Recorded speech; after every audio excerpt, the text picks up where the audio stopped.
जब से बहू माँ बनने वाली थी उसने रो रो कर खुद का बुरा हाल कर लिया था। मेरे बेटे से छुपकर वो मुझसे कहती कि माँ मुझे ऑपरेशन कराना है, मुझे इस बच्चे को जन्म नहीं देना, और मैं उस पर चिल्लाती क्या बेवकूफ़ों वाली बातें कर रही हो। मेरी बहू का रंग सांवला था इसलिए मेरा बेटा उसे रोज़ ब्यूटी पार्लर में ले जाता। पार्लर वाली मेरी बहू के सिर की मालिश करती, मसाज करती। मेरा बेटा कहता कि ऐसा करने से मेरा बच्चा बहुत ही सुंदर होगा और डिलीवरी के समय बहू को कोई परेशानी भी नहीं होगी। मेरी बहू हर बार रोते रोते हुए अंदर जाती क्योंकि उसे मसाज नहीं करवानी होती। मैं अपने बेटे को रोकने की कोशिश करती तो कहता कि माँ इससे बच्चा तंदुरुस्त पैदा होगा और तुम्हारी बहू की डिलीवरी के समय उसे कोई दिक्कत भी नहीं होगी। यह सुन मैं चुप हो जाती थी। मुझे भी लगता था कि मेरी बहू हमेशा ही खुश रहे और वे एक हष्ट पुष्ट बच्चे को जन्म दे तो ये अच्छी ही बात है ना। मसाज करने के लिए एक लड़की मेरी बहू के अंदर ले जाती थी, लेकिन एक बात बहुत बड़ी अजीब होती कि जब वो बाहर आती तो कहती कि तुम्हारी बहू किसी काम की नहीं है, और जब वो अंदर आती तो बहुत डरी हुई रहती थी।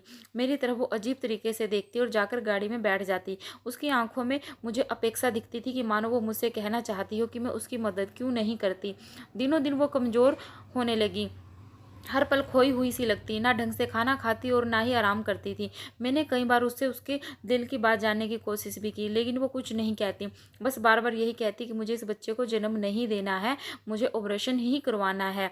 मेरी बहू को अब 5 महीने पूरे हो गए थे और जब उसे डॉक्टर को दिखाया तो कहने लगे कि आपकी बहू को लगता है बहुत ही ज़्यादा स्ट्रेस में है और जिसका असर बच्चे पर भी हो सकता है। आप उन्हें जितना हो सके खुश रखने की कोशिश करें, आराम के लिए कहें, ताकि माँ और बच्चे दोनों की सेहत ठीक रहेगी। डॉक्टर की ऐसी बात सुनकर मैं थोड़ी हैरान हो गई थी। आखिर बहू को किस प्रकार का तनाव है? मेरा बेटा तो उसका अच्छे से ख्याल रखता है, ज़बरदस्ती रोज़ नहीं तो 2-3 दिन में उसे मसाज के लिए, पार्लर के लिए भी लेकर जाता है, ताकि माँ और बच्चा की सेहत दोनों ही अच्छे से ठीक रहे। फिर भी ये किस बात की टेंशन ले रही है?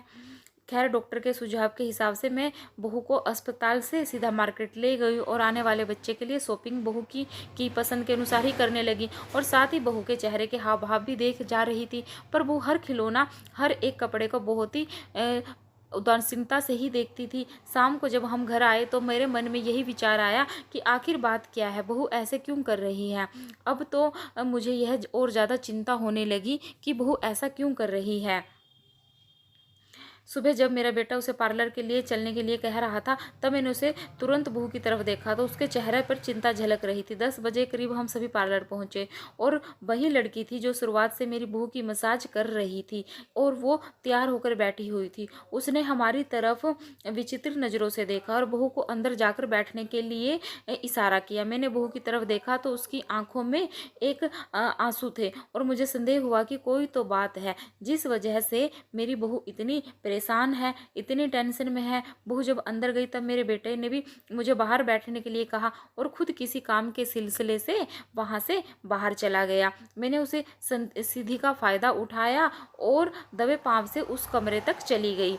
उस कमरे के दरवाजे पर मैं जब पहुंची तब मुझे धीमी धीमी आवाज़ें आने लगी और मैंने दरवाज़ा हल्का सा आगे किया तो सामने का इस दृश्य देखकर मेरे पैरों तले ज़मीन खिसक गई। मेरी बहू सिसकियाँ लेकर रो रही थी क्योंकि वहाँ मसाज ना होकर मेरी बहू के साथ मैं गुड़गांव में एक पॉश एरिया में रहती थी। मेरे पति और मेरा बेटा हमारे जीवन में बहुत खुश थे।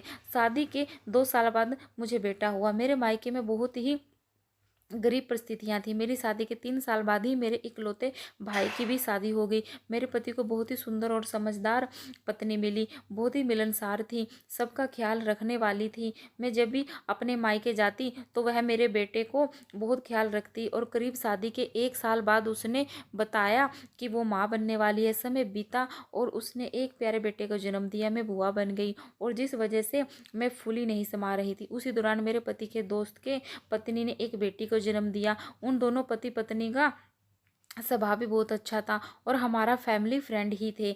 मेरे पति ने तभी मन बना लिया था कि वो हमारे बेटे रोहित की शादी उनकी बेटी से करेंगे। मैंने तब अपने पति से कहा भी कि इतनी जल्दी ऐसा फैसला लेना ठीक नहीं है क्योंकि अभी बच्चे बहुत छोटे हैं। तो तब भी दोनों बच्चे बड़े हुए तो मेरे पति ने सगाई की बात की। दिव्या तो चुप थी, पर मेरा बेटा रोहित गुस्सा होने लग गया था। कहने लगा कि उसने कभी दिव्या को उस नज़र से नहीं देखा है, उसे यह रिश्ता मंजूर नहीं है।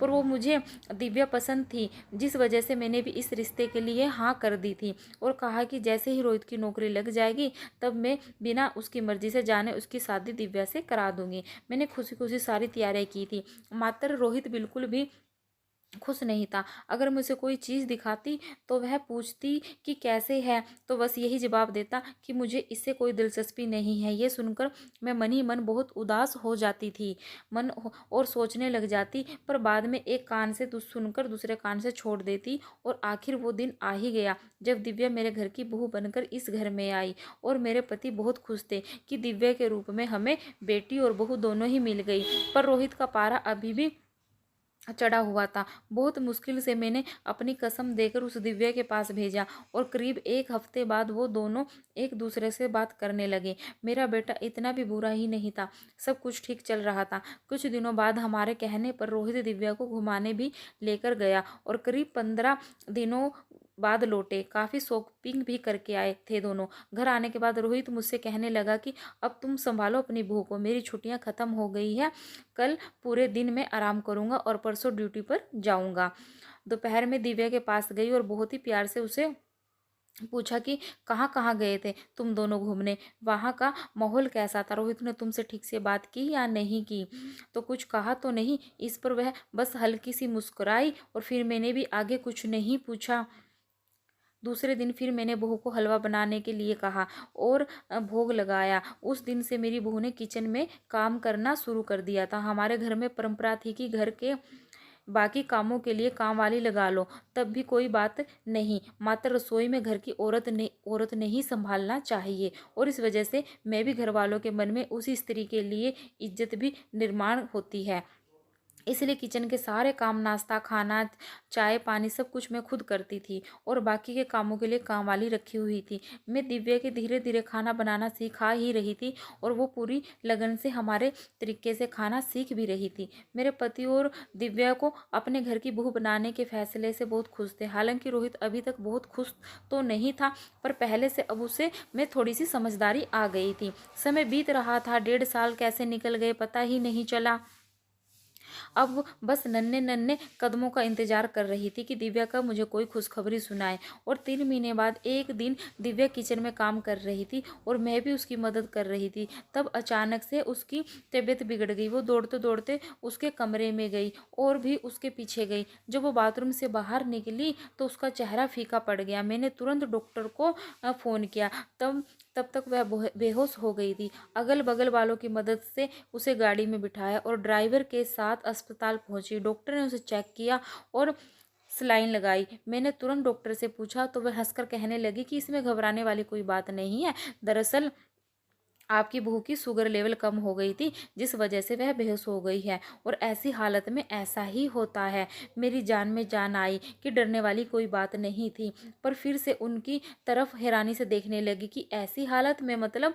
तब वह कहने लगी कि आपकी बहू माँ बनने वाली है, और आप दादी, जिस वजह से उनकी शुगर लेवल कम हो गई है। मैंने उनके लिए विटामिन और बाकी की गोलियाँ लिख कर दे दी हैं। उन्हें समय समय पर आप समय से पर खाने के लिए कहिए, और हर महीने चेकअप के लिए आ जाना। और हाँ, ज़्यादा से ज़्यादा फल खाने के लिए दीजिए। मैं डॉक्टर के सामने तो चुप रही, पर अंदर ही अंदर में फूली नहीं समा रही थी। समझ नहीं आ रहा था कि अपनी ये खुशी मैं कैसे जाहिर करूँ। मैं दिव्या जी से कमरे में एडमिट थी, वहाँ गई, और वहाँ से मैंने रोहित और उसके पापा को फ़ोन करके अस्पताल बुलाया।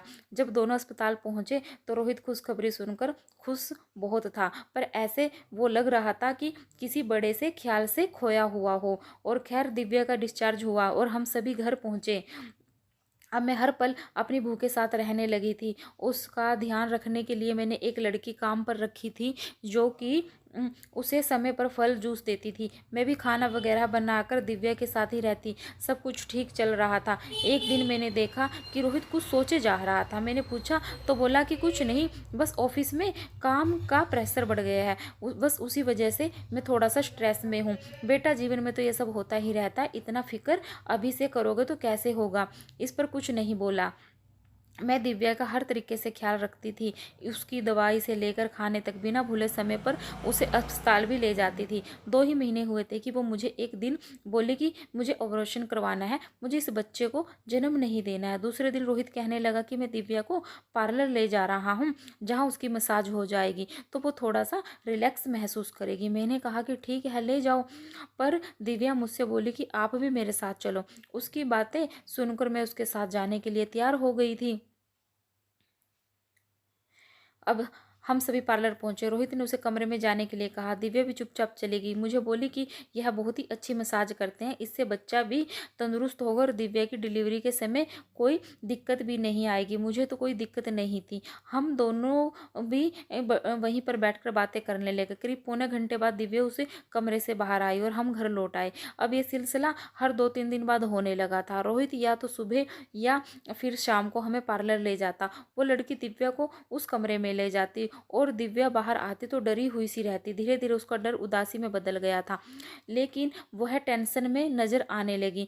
उसे ऐसा देखकर मुझे ही चिंता लगती कि आखिर माजरा क्या है। दिव्या खुश होने की वजह बहुत ही कमज़ोर और टेंशन में दिखने लगी थी।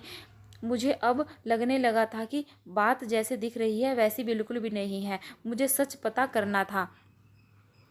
एक दिन रोहित हमें पार्लर छोड़कर चला गया और वह लड़की दिव्या को अंदर लेकर गई, पर उसके चेहरे पर चिंता साफ नजर आ रही थी। मैं दबे पांव से उसे कमरे के दरवाजे तक पहुंचा, तब दिव्या सिसकियां लेकर रोए जा रही थी। मैंने दरवाजा खोला तो वो मुझे साफ नजर आ रहा था कि वो लड़की दिव्या को धमका रही थी और दिव्या किसी बात पर उससे माफ़ी मांग रही थी। मुझे ये देख गुस्सा आने लगा था। आखिर वो दिव्या के साथ ऐसा व्यवहार क्यों कर रही थी और उसकी हिम्मत कैसे हुई अपने कस्टमर के साथ इस तरीके से बात करने की। वो दिव्या की को धमकी दे रही थी कि वो उसके और रोहित के प्यार के बीच में आई है और अब उसे रोहित को तलाक देकर हमारे घर से चले जाना चाहिए ताकि वो और रोहित शादी कर सके। बात यही ख़त्म नहीं थी तो वो कह रही थी कि दिव्या का ऑपरेशन करा लेना चाहिए, क्योंकि उन दोनों के अलग होने के बाद उस बच्चे को कौन संभालेगा और अगर उसने ऐसा नहीं किया तो वह उसे मार डालेगी। अब मेरी सारी बातें समझ में आ गई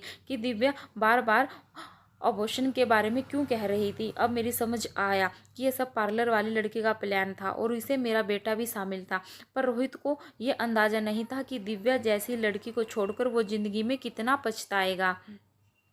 वो रोहित से कहती कि मैं तुम्हारे बच्चे की सगी माँ से भी ज़्यादा प्यार करूँगी और दिव्या से कहती कि तुम ऑपरेशन करवा लो वरना मैं तुम्हें और तुम्हारे बच्चे को मार डालूंगी। बहुत सोच विचार करने के बाद मैंने दिव्या को अपनी एक सहेली के पास छोड़ दिया जो एनजीओ चलाती थी। वो वहाँ सुरक्षित थी। मैं उसे वहाँ छोड़ने के बाद घर आई और कहा कि मैं दिव्या को अस्पताल ले गई थी दिखाने के लिए, जहाँ उसका पैर फिसल गया और वह सीढ़ियों से नीचे गिर गई है। उसकी हालत बहुत नाजुक है। डॉक्टर बच्चे को भी नहीं बचा पाए और दिव्या की हालत भी बहुत नाजुक है। रोहित की हालत देखकर तो मैं हैरान थी। वो अपने बच्चे के लिए तड़प रहा था, पर उसने एक बार भी दिव्या के बारे में नहीं पूछा। मेरा बेटा इतना स्वार्थी कैसे हो सकता है। वो अस्पताल तक नहीं गया दिव्या को देखने के लिए, बस अपने बच्चे के लिए तड़प रहा था। 2 दिन बाद वो लड़की घर आई और रोहित को दिलासा देने लगी। बोलते बोलते उसके मुंह से निकल ही गया, अच्छा हुआ बच्चा चला गया और अब माँ भी मरने वाली है। इतना सुनते ही रोहित गुस्से में उठा और उसके जोर से थप्पड़ जड़ दिया और मेरे पति ये सब दरवाजे के पीछे से देख रहे थे। मैंने उन्हें पहले ही सब कुछ बता दिया था। रोहित ने उसका हाथ पकड़ा और उसे घर से बेइज्जत करके घर से निकाल दिया। तब हम दोनों बाहर आए और मैंने कहा कि देखो बेटा, इसके लिए तुम दिव्या को छोड़ने के लिए निकले थे। तुमने एक बार भी नहीं सोचा कि वो तुम्हारे बच्चे की माँ बनने वाली है और बाद में हमारा क्या हुआ होता। तुमने इतने स्वार्थी हो कि तुम बस अपने ही बारे में सोच रहे थे। और मैं रोते रोते अपने कमरे में चली गई। मैंने उसे अपनी कसम दी थी कि वो दिव्या से मिलने अस्पताल नहीं जाएगा ताकि उसकी कीमत पता चले और पछतावा भी हो उसके साथ ऐसा व्यवहार करने का। मैंने रोहित को रात में दिव्या के लिए रोते भी देखा था। एक दिन मैं दिव्या से मिलने गई तो उसके पेट में दर्द शुरू हो गया था और कुछ घंटों बाद उसने बहुत से ही प्यारे से बच्चे को जन्म दिया। मेरी खुशी का ठिकाना नहीं रहा। फिर मैंने रोहित को पापा को यहाँ का एड्रेस मैसेज किया और साथ में ही रोहित को लाने के लिए कहा। जब रोहित वहाँ आया उसने अपनी आंखों पर विश्वास नहीं हो रहा था। दिव्या और उसके बच्चे को देखकर मुझे अब उसे और सज़ा नहीं देनी थी। रोहित ने अपने बच्चे को सीने से लगा लिया और दिव्या को पैर पकड़कर अपने व्यवहार के लिए माफ़ी मांगने लगा। दिव्या भी उसे समय बहुत रोई, पर उसकी आंखों में खुशी के आंसू थे और आज खुश थी कि मेरा परिवार पूरा हो गया। मेरे पोते के आने से अब मैं खुशी खुशी इस दुनिया से जा सकती हूँ।